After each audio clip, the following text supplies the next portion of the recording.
Hello friend, इस video में हम इंडस वाटर ट्रीटी के डिस्प्यूट को डिस्कस करेंगे जो 1960 में इंडिया और पाकिस्तान के बीच में हुआ था। तो अभी हाल ही में Indian prime minister Narendra Modi के द्वारा ये ट्रीटी को सस्पेंड कर दिया गया, जिसमें ये तय हुआ था कि ईस्टर्न रिवर्स जैसे कि सतलज, ब्यास और रावी ये हमारे इंडिया के कंट्रोल में है। मतलब 80% वाटर का यूज इंडिया करेगा और 20% पाकिस्तान करेगा, जिसमें सतलज, ब्यास और रावी रिवर्स है।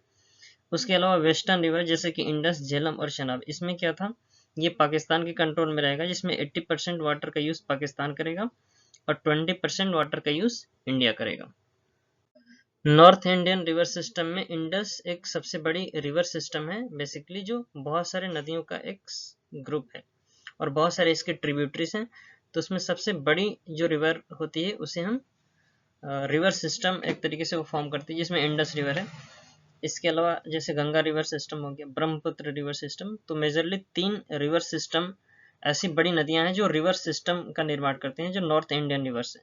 उसमें से इंडस रिवर है जो मानसरोवर लोक के निकट भोकरचू ग्लेशियर से निकलती है और इंडिया में लेह से इंटर होते हुए पाकिस्तान के गिलगिट में प्रवेश करती है और इस तरीके से फाइनली ये अरब सागर में मिल जाती है।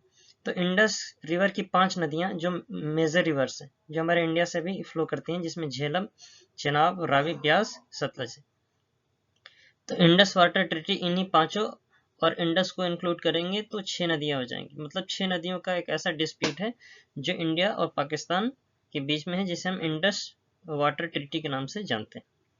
इसके अलावा और भी बहुत सारी ट्रिब्यूटरीज हैं इंडस की, जैसे कि आप देख सकते हैं राइट हैंड से गिलगित रिवर है जो पाकिस्तान के रीजन गिलगित से होके इसमें मिल जाती है। उसके अलावा काबुल और भी बहुत सारी नदियां आप देख सकते हैं, लेकिन हमारा जो डिस्प्यूट है ये बेसिकली 5 नदियों का है, जिसमें झेलम, चेनाब, रावी, ब्यास और सतलज।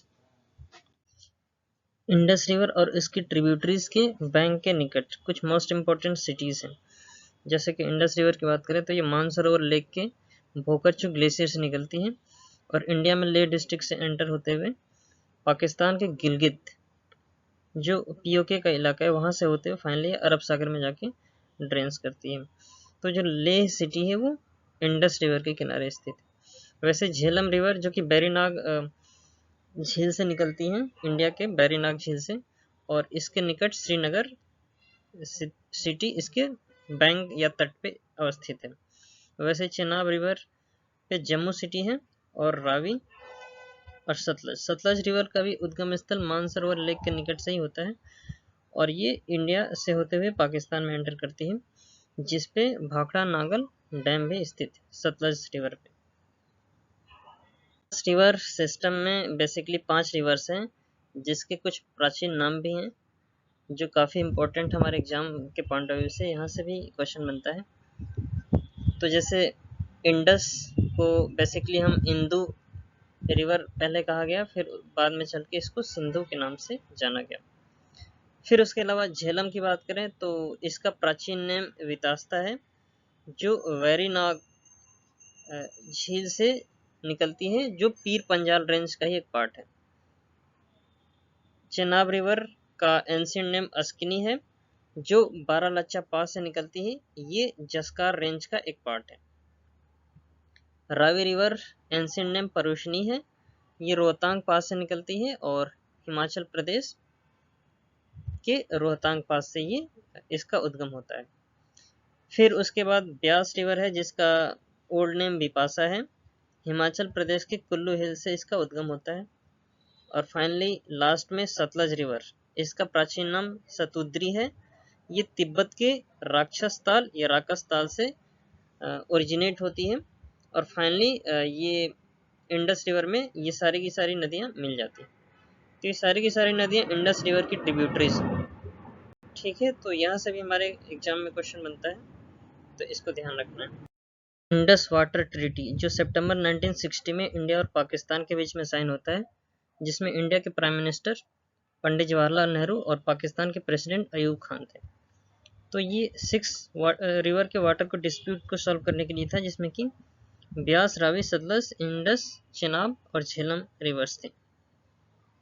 जिसमें वेस्ट फ्लोइंग रिवर जैसे कि ICJ से इसको हम याद कर सकते हैं, या CJI, चेनाब, झेलम और इंडस, इसकी 80% वाटर का यूज पाकिस्तान के लिए था और 20% इंडिया के लिए था। उसके अलावा ब्यास, रावी और सतलज, जिसमें 80% वाटर का यूज इंडिया के लिए था और 20% पाकिस्तान के लिए, जो world bank mediator. Indus water treaty 1960 में जवाहरलाल नेहरू और अयूब खां के बीच में साइन हुआ था, जिसमें वर्ल्ड बैंक एक मेडिएटर की तरह था, जो यूनाइटेड नेशन के रिकमेंडेशन से इस डिस्प्यूट को सॉल्व करने के लिए इसको जिम्मेदारी दी गई थी।